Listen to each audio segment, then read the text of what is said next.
Hello, good morning. Good morning sa inyong lahat. So, shoutout muna tayo, no? Si Sir Zach Arias. Hello. Zach, nabati na kita, Sir Zach Arias, ha? Ha? Si Ma'am Tintin San Juan. Hello. Sabi ni Ma'am Tintin San Juan, Boss B, pwede po pag-greet si Ayumi, Hyron Henry, Persona de Gracia, at kay Sisi Zai. Thank you. Thank you, Ma'am Tintin San Juan. Oy, shout out Ayumi, Hyron Henry, Persona de Gracia at kay Sisi Zai. Si Sir Franz Odango, hello. From Hawaii. Nakakaabot tayo ng Hawaii, kay Sir Franz Odango. Sino pa ba? Sir Eric Amistad. Sabi ni Sir Eric Amistad, shout out sa Amistad family here in Lapu-Lapu, Cebu. Hello. Sa Lapu-Lapu, Cebu naman.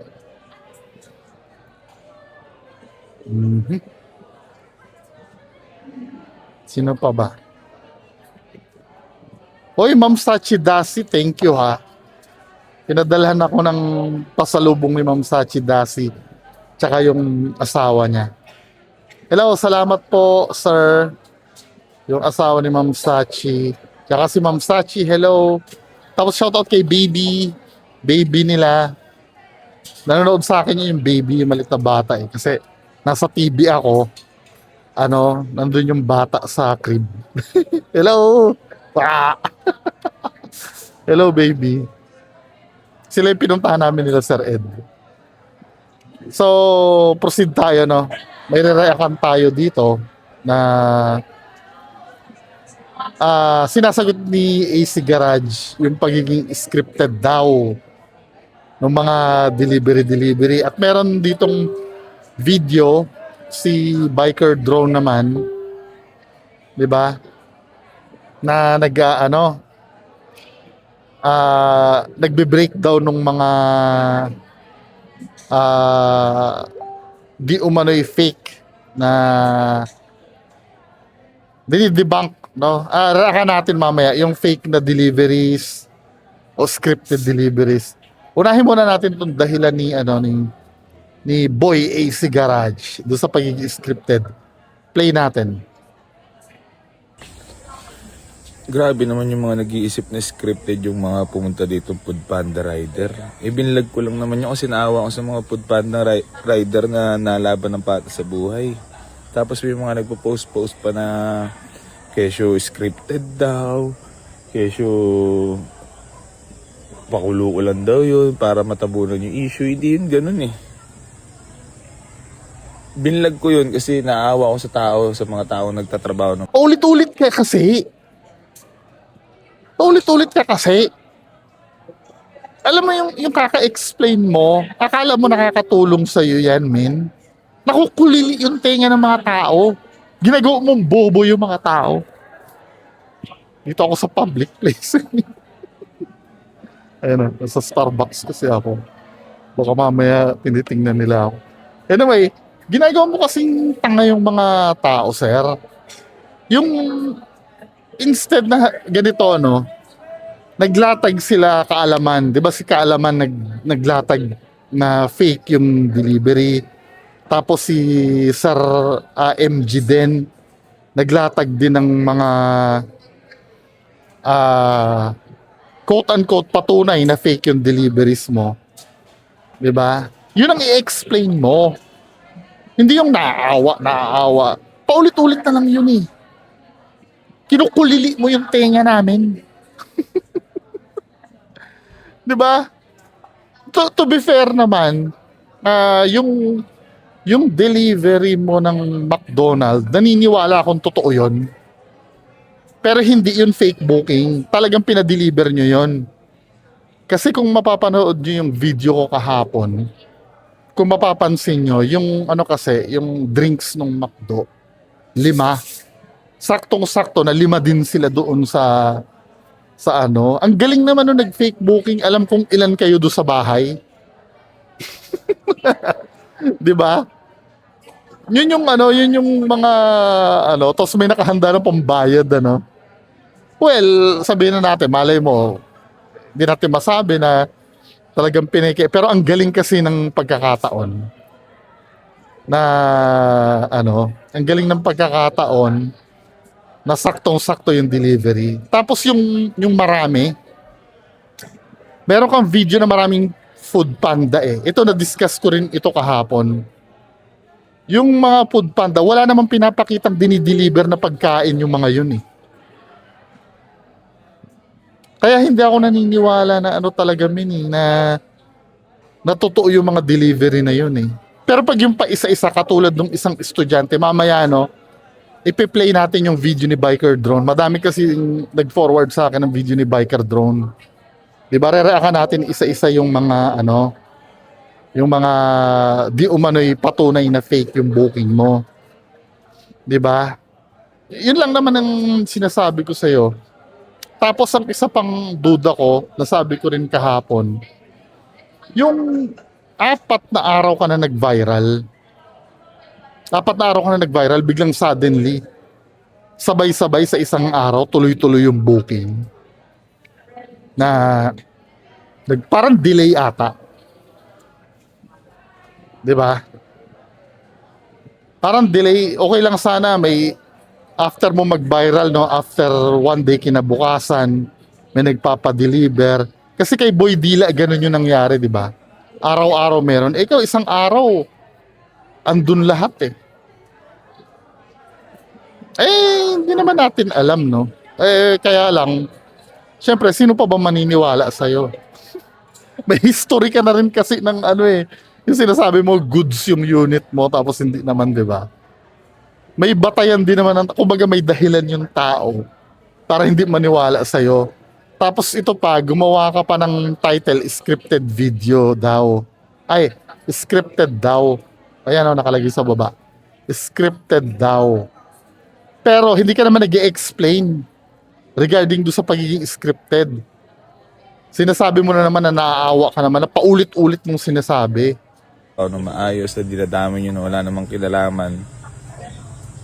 Nadadamay sila eh. Hindi maganda yung ganyang gawain. Eh. Tangina. Sabi ko nga, tangina ako na lang i-bash nyo eh. Huwag na yung mga taong walang inalaman na nagtatrabaho ng marangal. Wala eh. Yung mga ganyan, yung i-bash nyo ako, wag na yung ibang tao, ako na lang. Yung mga ganyan, kumita na yan, men eh. Diba? Nakuulol ka na dito kasi. Tangina, pag-iisipan nyo ba, pag gagawin nyo pa ako ng kwento na issue lang yun, gawa-gawa ko lang yun. Tangina. Para saan? Tangina. Para ano? Para maging hero ka. Pero tandaan mo, men, ano? Hindi ka magiging hero. Maaring, let's say, sabihin na natin na totoo. Totoo yung, ano, yung fake booking. Talagang ginood time ka. Magagalit yung mga tao doon sa nag-book nun. At ang kakampihan doon, yung mga rider, hindi ikaw. Kasi markado ka na sa mga tao eh. Di ba? Ano bang isip mo sa mga ganong katanga na automatic ginawang ka na masama, ikakampihan ka? Automatic? Ganon ba yon? Ganyan na mentality ni Norman Mangusin eh. Pati si Sir Alex Pabella, ganyan din. Di ba yung kay Tito Norms, may nagpa-deliver din daw, di na kayo naawa. Ganyan din nakatwiran. Kulaong na kulaong din. Kulaong na kulaong din ang, ano, ang dahilan na kesyo hindi na kayo naawa. Ang kaibahan lang yung dalawa, ikaw may naipapakita ka talagang may pumuntang mga rider. 'Di ba? Si Tito Norms wala. Tapos si Sir Alex Pabella ganyan din mentality. Ang style naman nung kay Sir Alex Pabella, meron daw kuno na dati naming supporter, kuno na nanghihingi daw ng tulong sa amin, kuno. Tapos hindi daw namin tinulungan, matagal na daw siyang supporter. Na lumapit daw sa kanya, na tinulungan niya daw kuno. Pares na pares. Lahat ng mga ano, pare-pares ang style, no? Mga kauri nyo. 'Di ba? Hindi ganoon kadali. Kasi ginagawa niyong tanga ang Pinoy. For example, no? itim, itim kayo, puti kami. Dahil puti kami, galit kami sa itim, 'di ba? Ang iniisip nyo kakampi ng mga tao yung puti. Pag may ginawang masama ang mga puti, automatic lilipat sa itim. Hindi ganon. 'Di ba, for example, kay Sir MG versus ikaw, ganito din yung senaryo kay FLM eh. Kapag may lumitaw na kabulukan si Sir MG, automatic na magagalit yung mga tao kay Sir MG. Pero wag yung i-expect na yung mga nagalit kay Sir MG ililipat sa inyo automatic. Nagigets yung ibig ko sabihin? Diba? Ginagawang tanga yung ano. Ginagawang tanga yung mga nanonood. Ano? Para saan yun? Tangin. Para ano, para kampihan ka. Kaya lang hindi nagwo-work. Naulipat tayo kay ano, kay Biker Drone, no. Inisa-isa ni Biker Drone yung mga di umano scripted fake booking daw. So panoorin natin to, mga men. Na may delivery na paparating sa kanya. Kawawa naman, puta. Makikusap siya eh. Grabe kayo mga boss, oh. Namangyak-ngyak na yung rider, oh. 3,000 yung ano, oh. Hindi na kayo naawa sa tao. Alam niya na agad yung amount, no? Pero, to be fair, naniniwala ako dito na legit naman yung booking nito. Ang problema, hindi yung pinapalabas nila na ano, na yung pinapalabas nila na hindi sila yung nag-book. 'Di ba? Kasi to be fair naman, may nakita naman ako talagang dineliver na Kenny Rogers. Kenny Rogers to, 'di ba? Yung sa estudyante. Ako po. Kinausap ko na po yung customer service. Kaso wala daw po talaga silang Pero magagawa. siguro- kahit i-return daw po sa vendor, di pa rin daw po talaga makakaano. Malayo pa lang nag-explain na yung ano. Grabe kayo, kawawa yung tao, oh. Sobrang Same bullshit na mensahe. Grabe, nakakaawa. kawawa si ano. Boss, Ano pangalan mo, boss? Mark Lawrence. Taga saan ka? Sa IFCI, ilang kaan. Ang nakapagtataka dito ay bakit parang alam ni Boy AC Bulwak na nag-aaral ng Ay, si rider Bulwak. na para bang kinuha niya para sa kanyang content. Makikita din na parang pigil ang tawa ni Boy AC Bulwak dahil sa itong content. Nag-aaral ka ba? Bali working student po. Tangina, oh. Pupunta kita nyo naman, oh. Working student to. Grabe naman Lahat na lang uri ng sitwasyon ng buhay na pati working student. kayo. 3,000. Ay, sino? Pero to be fair, totoo yung booking niyan. Feeling ko pinalabas niya na lang na fake booking. Pero siya din na nag-book niya. Grabe, magkano yung ano dyan, total? 3,000 to po. Hindi na kayo naawa sa tao. Ito, taka na, pag di ko binayaran to, wala naman talaga, di ko naman talaga mababayaran, di namin order. Di ba? Ito ang matindi dahil mukhang expected ni Boy AC Bulwak na babayaran talaga niya ang delivery. Dahil mapapansin ang kakaibang salita ni Boy AC Bulwak na parang hindi siya nabigla. Ano pa pakiusap mo? Saan? Anong pakikiusap mo? Sakali. Wala po sa taga pang abono eh. Ang napaka-dry gumawa. Ano pa dinidiktahan niya, no? Ano pakikiusap mo? Kapap na. Kanina kasi binayaran ko na yung ano eh, yung unang order. Ano na? Kapap na. Kanina kasi Ano, stop na? Yung shooting ba, stop na? binayaran ko na yung ano eh, yung unang order. Di ba? Nyor? Oo. Malaki masyado yun, 3,000. Grabe kayo, hindi ka naaawa sa ano, working student pa. Same style nung sa McDo, no? Ibababad niya muna yung rider. 'Di ba? Dito nagiinit ang ulo ko eh. Ibababad niya yung rider tapos magpapaawa ng ganyan. O, sige. Ano kaya yan? Ano ba yan? Ano ba yan? Ano ba yung... Ha? Kenny Rogers po. Pati nga po, ina talaga ng mga tao, mga ano. Napansin naman ng netizen na bakit parang nakakonect sa wifi ni Boy AC Bulwak ang rider na ito. Ibig sabihin ay Hindi, ako no, magiging fair naman ako. Pwede kasing mangyari ganito. nap- Di ba ito yung, pati kay MG din, sinabi yan eh. Di ba, bakit nakakonect daw sa wifi? Pwede kasing mangyari, katulad ko, lagi kong ginagawa, no? Dala ko tong Samsung ko, tapos dala ko yung iPhone ko na fully paid. Di ba, ang ginagawa ko, nag-hotspot ako dito para hindi nalolobat yung iPhone ko. Di ba? Pwede naman yon. Feeling ko pwede naman. Kaya hindi ko masyadong binig deal ito eh. Itong sinasabi na nakakonect daw sa wifi. Kasi pwedeng dalawa ang cellphone niya para hindi lumaklak. Kasi ang data kasi lumalaklak ng battery. Well, yun ako, no? To be fair naman, pwede naman ganun ang nangyari. napansin naman ng netizen na bakit parang nakakonect sa wifi ni Boy AC Bulwak ang rider na ito.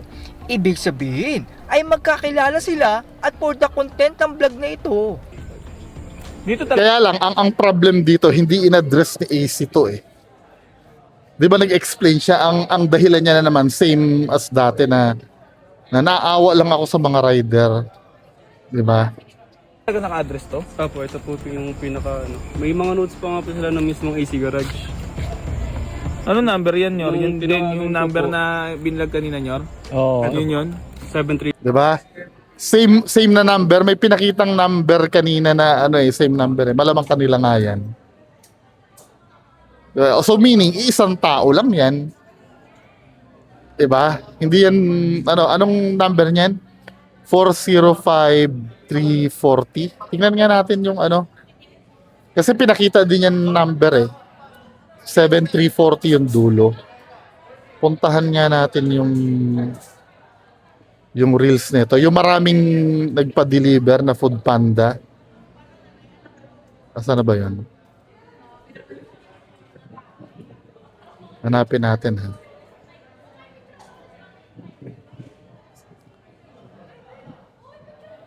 Ba't wala na yung mga yung mga video ng delivery? Nawala na?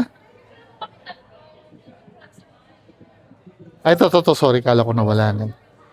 Ano yung number na pinakita? Kita nila sa mga bawat dinideliver nilang ano.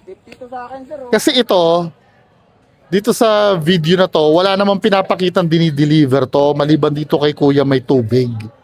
Na feeling ko meron talagang dideliveran niya na dumaan lang dyan. Grabe naman kayo. Ikaw yung number mo, 0994 766 809. Ikaw yun. Yan ang number mo, Yan? boss. Tingnan mo yung mga winanak niya mo. O, tingnan mo, number ha. O. Iba namang number ito. Ibang number ito. Ba't sabi same daw yung number? 7340 yung dulo. Dito, 8009. Pero sabi nila, same number daw. 734. Number yan, Nyor. Yun Yung din tinawag yung ko number po. na binlag kanina, Nyor. Oo. Yun din daw yung vlog na, yung number. Hindi, magkaiba eh. 7340 yung... May bago yung asawa, yung babae yan, Victoria. Wala pong sumasagot. Victoria, babae yan, babae. So, ano, grabe kayo. Ano, paano nalamang babae? Ano pang babayad dito ng tao? Paano kaya ito, Nyor? Kaya Dito ay bait-baitan pa ang kumag at kunwaring babayaran pa ang kanilang gawa-gawang content naman. Hindi, sige. Bayaran ni boss, ito, nasa to ha. Sa mga riders. Ang magde-decide nung magbabayad yung si Panga no? Si Panga yung Nakasulubong na magde-decide. lang po ang mga riders. Sabihan ko po na wag nilang i-accept yung mga... Oo, pasabihan na lang din. Para- Ano message mo sa ganito nga? Kaya po ko eh. Hindi, sabihin mo lang yung mga nananarantado. Hindi ko bayaran yan. Sigado, iyak ka rito. Ano po? Ano ba na klase yun? Ba't iiyak yan dyan? Parang tanga din naman to Pag may kasabi natin kasi may issue po kayo, huwag naman damay ng iba. Kasi maraming naapektuhan eh. Tulad ko po, imbis na maituloy-tuloy yung biyahe, hihinto pa dahil dito. Eh kung sabihin po natin Unang biyahe mo ba yan? Itong sidekick ni Boy AC Bulwak na si Casper ay siya ang Casper. nagpapisto na nakakonect sa wifi ni Boy AC Bulwak itong rider. Dahil nung na-zoom in ng netizen ay kita ang malakas na wifi galing sa bahay ni Boy AC Bulwak. Paano mo nasabing galing sa bahay? Hindi, katulad nung sinabi ko, hindi ako techie ha. Baka kayo naiintindihan nyo. Kasi kung ganito men, pwede naka-hotspot yan sa isa niyang cellphone katulad nga ng ginagawa ko, di ba? Pero yung mga techie dyan, nalalaman nyo ba kung galing sa bahay yung wifi o hindi? Paki-explain nga sa baba. Di ba? Bulwak kung saan ay nakakonect ang rider. Tapos ang school ko Hindi sa may skiddo na. Takso. Hindi skiddo to. Pakita mo nga yung order. Tsaka yun po. Descripted na ha, descripted. Hindi, yung details. Yung details. Ayan, pakita natin lahat Yan. para Hindi tanginan po naman ito scripted. Gagawan po ng netizen na akala mo magandang damdamin pero ito nandadamay. Ito ha. Nandadamay. So pinapalabas nila dito, ginagawa yung sa netizen daw. Kunyari magaganda daw ang damdamin pero nandadamay. Wala pa rin. Hindi pa rin maaalis sa inyo, hoping kayo na na maalis sa inyo yung galit ng tao. Hindi pa rin. Ito, pag hindi ko binayaran to, kawawa siya. Nakapagtataka naman dahil tawang-tawa pa itong si Boy AC Bulwak at Casper na para bang natatawa sila sa scripted nilang kalokohan. Masyado kasi silang over explanation. Kadalasan diyan nahahalata eh. Yung now tingnan natin nga yung yung kay Kaalaman.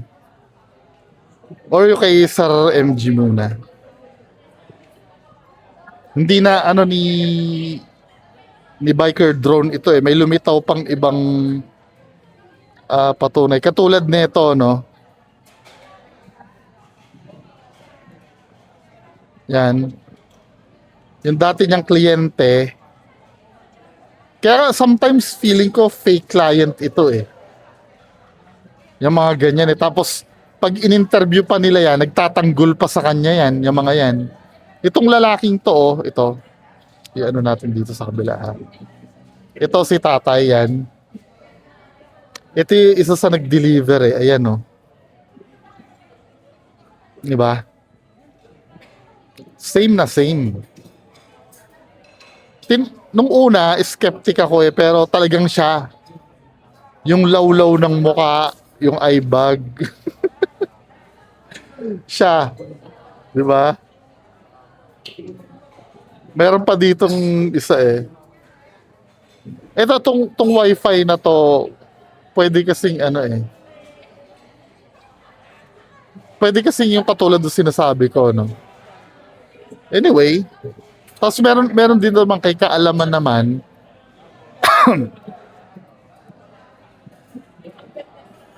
Kay Kaalaman, yung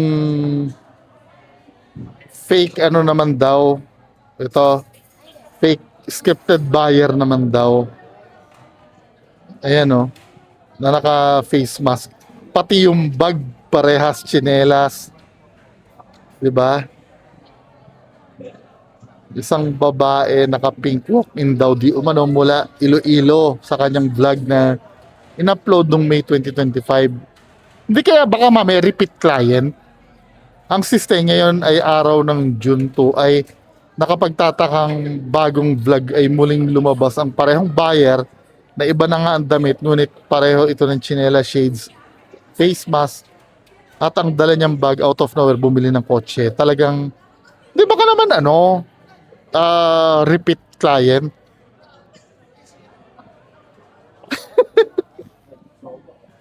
Pero wala eh, 'di ba? Ito yung tinanong ko kay kay Sir Mikey. Sabi kong ganon. Ano nga yung yung sa Latin ka ako na kapag sinungaling ka, malamang yung mga susunod na sasabihin mo, sinungaling. Yung sinasabi na falsus in uno, falsus in omnibus. Yung false in one thing, false in everything, di ba? Well, kayo, no? Kaya madadala ba kayo dito kay AC Garage? Di ba? Kahit pa sabihin mo totoo na fake booking, hindi niya pa rin makukuha yung simpatsya ng tao eh. Anyway, yan lang po muna pag-uusapan natin ngayon. Magandang umaga sa inyo lahat. Bye-bye.